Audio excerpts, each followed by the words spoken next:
শোল মাছ তো অনেকভাবেই রান্না করে খেয়েছেন, এভাবে একবার রান্না করে দেখতে পারেন। আশা করি একবার রান্না করে খেলে বারবার খেতে ইচ্ছে হবে। হ্যালো এভরিওয়ান, আসসালামু আলাইকুম।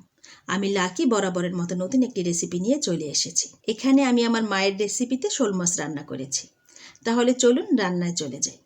এখানে আমি শোল মাছ ভালো করে ধুয়ে পানি ঝরিয়ে নিয়েছি। এখন এর মধ্যে দিয়েছি মরিচ গুঁড়ো, ধনে গুঁড়ো, হলুদ গুঁড়ো, জিরা গুঁড়ো, লবণ, পেঁয়াজ কুচি ও রসুন কুচি, সাথে দিয়েছি আদা রসুন পেস্ট, দিয়ে ভালোভাবে মেখে নিয়েছি। এভাবে আমি এটা আধা ঘন্টার জন্য ম্যারিনেট করে রেখে দিব। এবার একটি ফ্রাই প্যানে তেল দিব। তেল একটু বেশি লাগবে বা আপনারা আপনাদের পছন্দ মতো দিবেন। তারপর এর মধ্যে দিয়েছি পেঁয়াজ কুচি, এলাচ এবং দারুচিনি। একটু বাদামি কালার করে ভাজা হয়ে গেলে এর মধ্যে দিয়ে দেব ম্যারিনেট করা মাছ। এবার ভালোভাবে নেড়ে চেড়ে কষিয়ে নিতে হবে একটু সময় নিয়ে। এভাবে কষিয়ে কষিয়ে রান্না করতে হবে। চুলার আঁচ মিডিয়াম থাকবে। এখানেই এভাবে 70% রান্না শেষ করে নিতে হবে। কষানো হয়ে গেলে এর মধ্যে দিয়ে দেব পরিমাণ মতো গরম পানি। পানি দিয়ে বাকি রান্নাটা শেষ করে নিতে হবে। আপনি যেটুকু ঝোল বা গ্রেভি খেতে পছন্দ করেন সেটুকু গ্রেভি রেখে রান্না শেষ করে নিতে হবে। এখন রান্না হয়ে গেলে এর মধ্যে দিব কাঁচামরিচ আর দিব গরম মশলা গুঁড়া। চাইলে ধনেপাতাও দিতে পারেন। আমার কাছে ধনেপাতা ছিল তাই আমি একটু ধনেপাতাও দিয়েছি।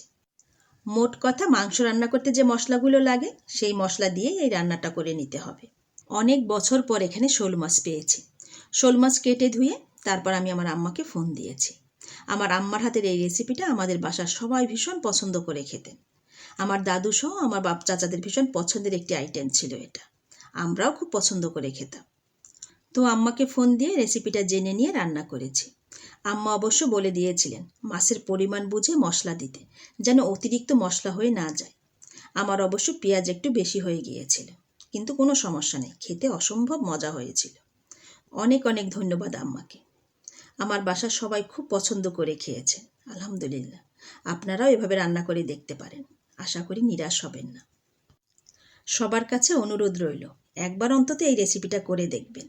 আমি বিশ্বাস করি একবার যদি এই রেসিপিটা রান্না করে খেয়ে দেখেন তাহলে আপনি বারবার এভাবে রান্না করবেন।